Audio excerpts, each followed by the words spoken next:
मैंने मैट्रिक का इम्तिहान दिया, रिजल्ट का इंतजार था। दिन काटे ना कटते थे। मैंने मनाहिल को फोन किया, क्यों ना हम इंग्लिश इंप्रूव करने के लिए एकेडमी में दाखला ले लें। वो भी बोर हो रही थी। फौरन बोली, हाँ आइडिया तो अच्छा है, लेकिन क्लासेस शाम को होती हैं, क्या इजाज़त मिल जाएगी? हम दोनों ने वालदैन से बात की। कुछ रद्दो-कद के बाद इस शर्त पर इजाज़त मिली कि हम साथ जाएंगी, साथ वापस आएंगी। घर पास पास थे, पहले भी इकट्ठी स्कूल आती जाती थी। खुशी से बाछें खिल गई। कई दिनों बाद मुलाकात होती थी, अब रोज मिला करेंगे। मेरे घर आकर मनाहिल ने खुशी का इजहार किया। मेरी कोई बहन न थी, तभी बोरियत होती। मनाहिल की वजह से बहन की कमी पूरी हो जाती। उसके अब्बू की आमदनी काफ़ी अच्छी थी। ये खुशहाल लोग थे। कुनबा भी मुख्तसर था, एक छोटा भाई, मनाहिल और माँ बाप। उनका घर जन्नत जैसा था। मोहल्ले में उनकी बड़ी इज्जत थी। हम रोज़ शाम को 4 बजे साथ एकेडमी जाने लगी। यहाँ सिर्फ इंग्लिश पढ़ाई जाती, आधा घंटा अंग्रेज़ी बोलने की प्रैक्टिस भी करवाई जाती थी। एकेडमी में उस्ताद के पास उनका एक साबका शागिर्द भी आया करता था। जब क्लासेस ख़त्म होती वो आ जाता। गालबन वो उसे पिक एंड ड्रॉप की सहूलत देते थे। एक रोज़ जो ही हम क्लास से निकली, वो सामने आ गया। हमें बगौर देखा। मुझे बुरा लगा। उसका यूं ताकना, नजरें नीची कर ली। कुछ दिनों बाद मनाहिल बोली, लगता है वो नौजवान जो सर हमीद के पास आता है अब हमारा पीछा करता है। एकेडमी तक आता है, अंदर नहीं जाता, बाहर कहीं रुक जाता है, और जब हम एकेडमी से आगे निकलती हैं हमारे पीछे चलने लगता है।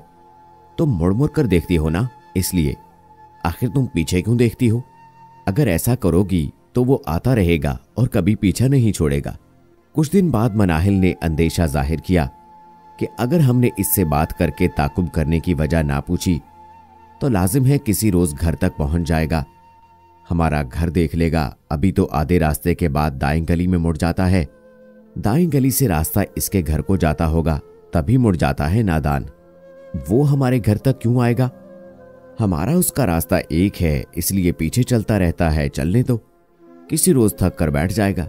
नहीं, ऐसा नहीं होगा। मेरी बात मानो नाजो, वो हमसे कोई बात करना चाहता है। वो नहीं, तुम मुझसे बात करना चाहती हो। देखो, मुसीबत को आवाज न दो। मनाहिल ना मानी। उससे बात करने पर इसरार करती रही। मैं उसे छोड़कर आगे बढ़ गई कि इसे बड़ा शौक है लड़के से बात करने का, तो कर ले, मुझे क्या। वो मेरे तेज तेज चलने पर भी तेज ना चली, बल्कि अपनी रफ्तार और आहिस्ता कर ली। अगले दिन जब मुलाकात हुई उसने मुझे कुछ नहीं बताया, मैंने भी ना कुरेदा। अगले दिन छुट्टी थी। शाम को वो मेरे घर आ गई, जैसे बात को दिल में ना रख पा रही हो। खुद ही बताने लगी, जब तुम आगे बढ़ गई तो वो मेरी तरफ आया और बोला, बहुत दिनों से आपसे बात करना चाहता था। आपकी साथी साथ होती हैं, मौका ना मिल रहा था अपनी बात कहने का। आज मौका है, बुरा न लगे तो बात कर लूं? हाँ कहो। रोज पीछे आते हो, फिर आधे रास्ते से गली में मुड़कर गायब हो जाते हो। बड़ी उलझन होती है। मैं खुद तुमसे बात करना चाहती थी ताकि ये मसला हल हो। क्या यहाँ ठहर कर बताऊं, सड़क किनारे, या फिर? ये कहकर उसने सामने एक छोटे से कैफे की तरफ देखा जिसमें फैमिली रूम भी था। मैंने सोचा सड़क से और तालिब इल्म भी गुजरते हैं जो एकेडमी में हमारे साथ पढ़ते हैं। वाकई यहाँ बात करना मुनासिब नहीं है। तभी कहा, मुख्तसर बात कर लो, वजह बता दो हमारे पीछे आने की और जाओ। कैफे में बैठकर कोई दास्तान तो नहीं सुनानी है तुम्हें, और ना मैंने सुननी है। दास्तान ही सुनानी है, यानी बात थोड़ी लंबी है, 10-12 मिनट लगेंगे। ऐसी कौन सी बात है? अपनी मुश्किल बताना चाहता हूँ। दरअसल मैं बहुत गरीब और ज़रूरतमंद लड़का हूँ। मालूम हुआ है कि आपके वालिद महकमा तालीम में उस जगह काम करते हैं जहाँ गरीब तालिब इल्मों को वजीफे दिए जाते हैं। यहाँ हम ज़्यादा नहीं ठहर सकते, इधर से एकेडमी के ट्यूटर भी गुजरते हैं। मैंने उससे कहा कि वो सामने कैफे में चलकर बैठे, मैं आती हूँ। तो क्या तुम उसके साथ कैफे में बैठी थी मनाहिल? हाँ, तो और क्या करती? फिर क्या बात की उसने? उसने कहा कि वो बहुत दुखी इंसान है, यतीम है। बीए के आखिरी साल में रकम ना होने के सबब तालीम को अधूरा छोड़ना पड़ा। पहले एकेडमी आता था, सर भी कुछ माली मदद कर दिया करते थे, अब नहीं कर सकते। उन्होंने बताया कि आपके वालिद भी महकमा तालीम से वजीफा दिलवा सकते हैं। उम्मीद की एक किरण दिल में जागी, मगर बात करने का हौसला ना होता था।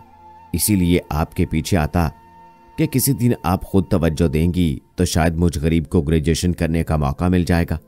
मुझे उसकी बातें सुनकर बहुत दुख हुआ है। तो क्या तुम उसके लिए अब्बू से बात कर सकोगी? अब्बू से नहीं, अम्मी से बात करूंगी। वो अब्बू को कहकर वजीफा दिलवा देंगी। ठीक है, मैंने लंबी सांस खींचकर कहा। अल्लाह करे उसने जो कहा है सच हो। वैसे वो लिबास और वज़ाकता से जरूरतमंद लगता नहीं है। अब तो मुझे नेकी करने से मत रोकना, मनाहिल बुरा मानकर बोली। मैं नहीं रोकती। रोकूंगी भी तो तुम कौन सा रुक जाओगी? लेकिन ऐसी बातें मुसीबत ला सकती हैं। मैं फिर कहती हूं, किसी पर जल्दी भरोसा नहीं करना चाहिए, वो भी एक अजनबी पर। मेरी बात का उस पर उल्टा असर हुआ। मनाहिल ने मुझसे मिलना छोड़ दिया, गुरेजा रहने लगी। वो कोशिश करती कि घर से साथ चलने के बाद अलहदा हो जाए। कभी कहती आज पाँव में दर्द है, आहिस्ता आहिस्ता चलूंगी, तुम्हें देर ना हो जाए, सर की डांट पड़ जाएगी, तुम आगे निकलो, वक्त पर पहुंचो, मैं आ रही हूं 2 मिनट बाद। एकेडमी ज्यादा दूर ना थी। घर से एकेडमी तक दरमियान में एक बस स्टॉप आता था। जब मनाहिल का ऐसा रवैया देखा तो मुझे दुख हुआ। अब मैं स्टॉप की तरफ चली जाती और बस में सफर करके एकेडमी पहुंच जाती। वो आध घंटा लेट आती या कभी 15-20 मिनट बाद। मैं कोई सवाल ना करती, जानती थी कि ऐसा क्यों हो रहा है। फिर मजीद सवाल करके क्यों उसको परेशान करती। सवाल भी करना छोड़ दिया। मालूम था कि जवाब मनाहिल से बनना पड़ेगा। वो मेरी सहेली थी, आज की नहीं बचपन की, कैसे गाफिल रह सकती थी। अंजाम पर मेरी नजर थी तो आगाज पर उसकी।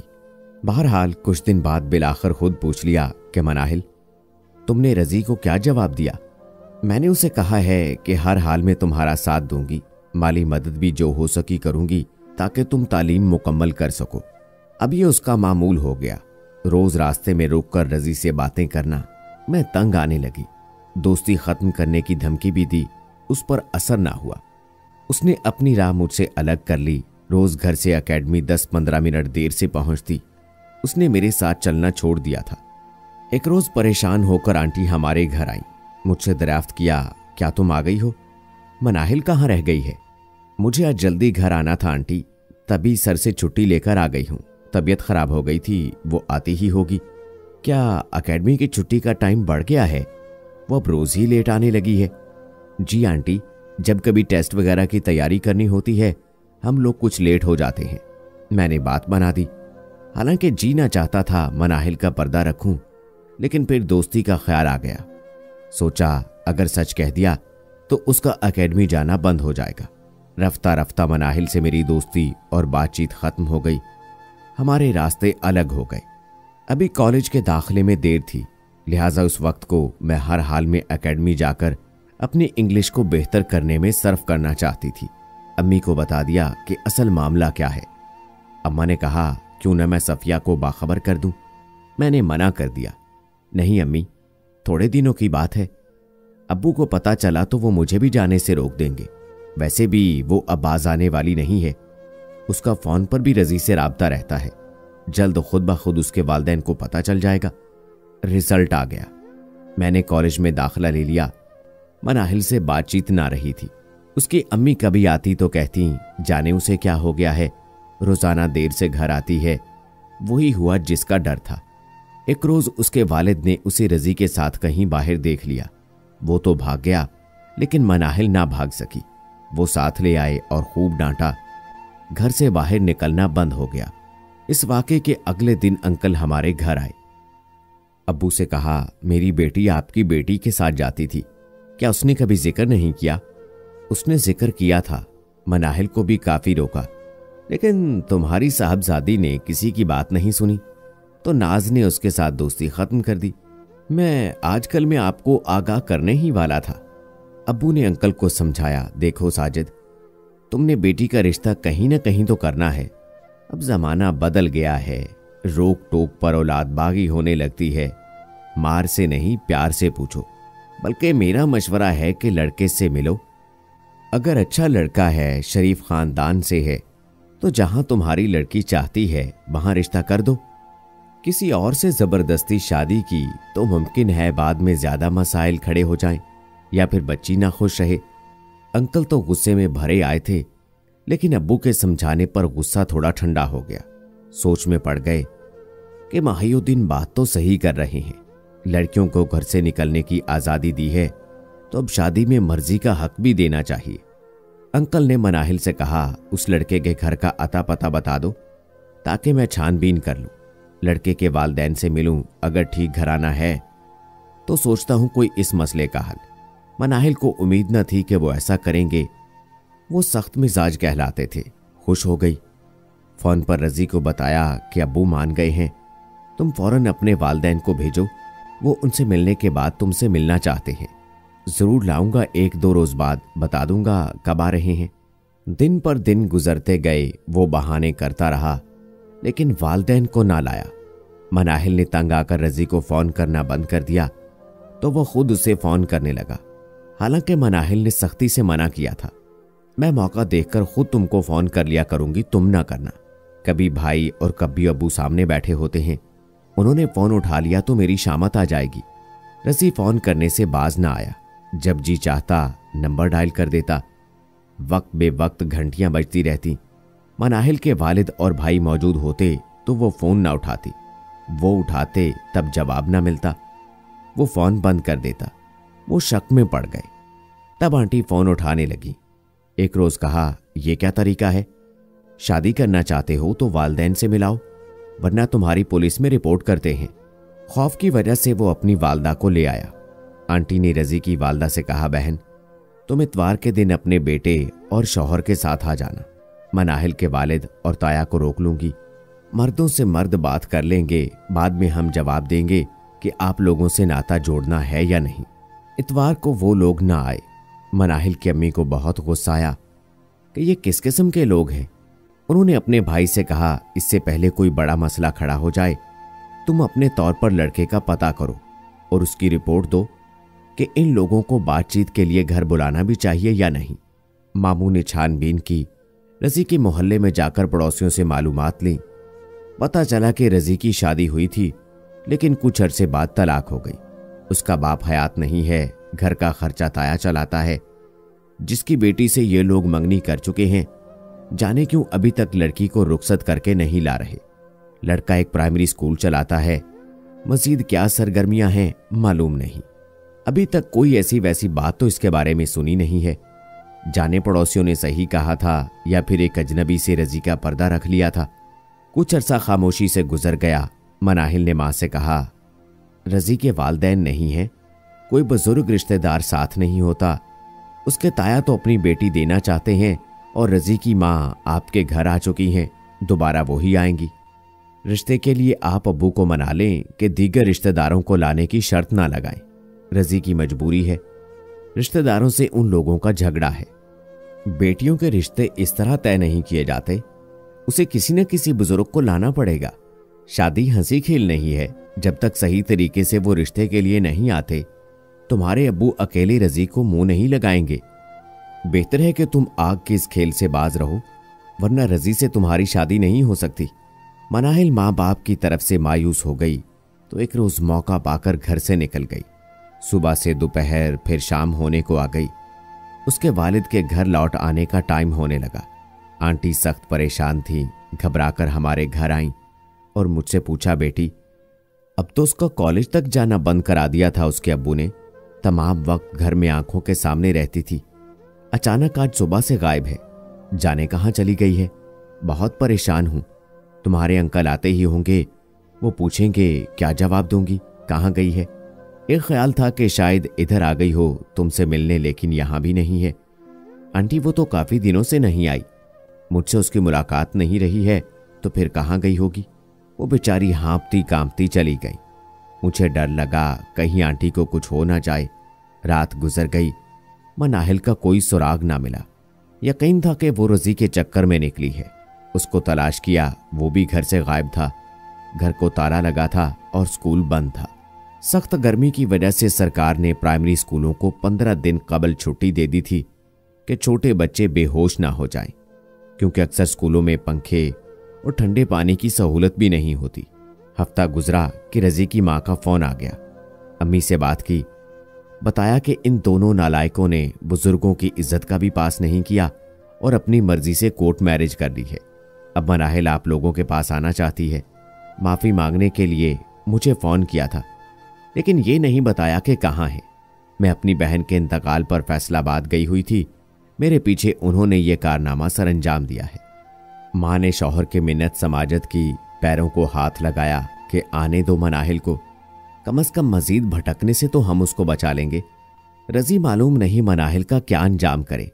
पहले अंकल राजी ना हो रहे थे, फिर बोले चलो आने का कह दो, रजी की माँ को हम तक पहुंचने दो, बाद में देख लेंगे। आंटी ने रजी की वालदा को फ़ोन करके कहा कि उनको कहो आ जाएं। 2 रोज़ बाद एक दिन दर पर दस्तक हुई। मनाहिल का भाई घर पर था। उसने दर खोला। सामने वो बनी संवरी खड़ी थी। भाई ने देखकर दहलीज पर नफरत से थूक दिया और कहा, खबरदार, अंदर मत आना, जहां से आई हो वापस चली जाओ, तुम्हारे लिए अब इस घर में कोई गुंजाइश नहीं है। वो बोली, मैं आऊंगी, देखती हूं तुम कैसे रोकते हो मुझे बाप के घर आने से। तभी भाई ने उसे धक्का दिया और दरवाज़ा बंद कर दिया। आवाज़ सुनकर अंकल कमरे से बाहर निकले और पूछा, कौन है? बदबख्त मनाहिल आई थी अब्बू, मैंने धक्का देकर दरवाज़ा बंद कर दिया है, आने नहीं दिया। अंकल ने दरवाज़ा खोला। वो अभी तक खड़ी हुई थी। अंदर आ गई। माँ उसे कमरे में ले आई। आंटी रोती थीं और साथ लान तान भी करती जाती थीं। अंकल अपने कमरे में चले गए। बेटी से बात ना की। मनाहिल उस रोज़ घर से ना गई। रात को अंकल से बीवी ने कहा कि इस कमअकल को घर से धक्के देकर निकालने की बजाय आप इज्जत से रुखसत कर दें। अभी मोहल्ले में बात नहीं फैली है, निकाह तो वो अपनी मर्जी से कर चुकी है। ये बात अगर फैल गई आपकी इज्जत मट्टी में मिलेगी, और ये भी उम्र भर रजी के रहमो करम पर एक लावारिस लड़की की तरह जिंदगी गुजारेगी। आपका हाथ मनाहिल के सर पर ना हुआ तो जाने वो उसका क्या हाल करे। हफ्ते बाद मनाहिल की रुखसती सादगी से कर दी गई। मोहल्ले से चंद शोरफा को मदऊ किया गया। रिश्तेदारों को अंकल और आंटी ने ना बुलाया। वो रुखसत होकर रजी के घर चली गई। अब माँ बाप बेटी से मिलने नहीं जाते थे। मनाहिल ही 2 माह बाद खुद आ जाती, भाई और बाप मुंह ना लगाते, लेकिन माँ ममता से मजबूर थी। वो बेटी को गले लगा लेती। ताहम अभी तक अंकल ने दामाद को घर आने की इजाजत ना दी थी। अभी पहला जख्म भरा न था कि एक रोज वो निढाल माँ के घर आई और बिस्तर पर गिर गई। माँ ने पूछा, क्या हुआ, खैर तो है? रोते हुए बताया कि रजी ने मुझे तलाक देकर घर से निकाल दिया है। जिस्म पर मारपीट की वजह से नील पड़े हुए थे। आंटी ने बेटी की हालत देखी तो दिल पकड़ लिया। बाप घर आया, बेटी का हाल देखा, कहा मुझे पहले ही खबर थी कि इस बदजात से वफा की उम्मीद नहीं। जिस लड़के का खानदानी पस मंजर ऐसा हो, वो जो करे कम है। उम्र भर का घाव लगाकर मनाहिल ने मैके में पनाह ली। खुदा का शुक्र के बाप ने पनाह दे दी, वरना कहाँ जाती कि जिन लड़कियों के वारिस ना हों उनका अंजाम बखैर नहीं होता। तो दोस्तों, ये थी मनाहिल की कहानी, जिसके एक गलत कदम ने उसके माँ बाप और भाइयों को रुसवा कर दिया और अपनी जिंदगी भी तबाह कर ली। इसलिए मैं तमाम लड़कियों से यह गुजारिश करूंगा कि खुदारा ऐसा कोई गलत कदम ना उठाएं जो उनके माँ बाप और भाइयों को मुंह के बल गिरा दे और वो इस मुआशरे में किसी को मुंह दिखाने के काबिल ना रहें। और दोस्तों, मैं यहाँ लड़कों को भी ये पैगाम देना चाहता हूँ कि वो किसी की बेटी के साथ ऐसा जुल्म ना करें, क्योंकि ये दुनिया मकाफाते अमल है।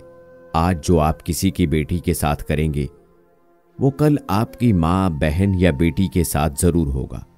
उम्मीद है दोस्तों कि हमारी आज की कहानी आपको जरूर पसंद आई होगी। आज की इस वीडियो के बारे में अपनी राय का इजहार कमेंट बॉक्स में जरूर कीजिएगा। मज़ीद ऐसी वीडियोस देखने के लिए मेरे चैनल को सब्सक्राइब करें। अगली वीडियो तक मुझे इजाज़त दें। अल्लाह हाफिज़।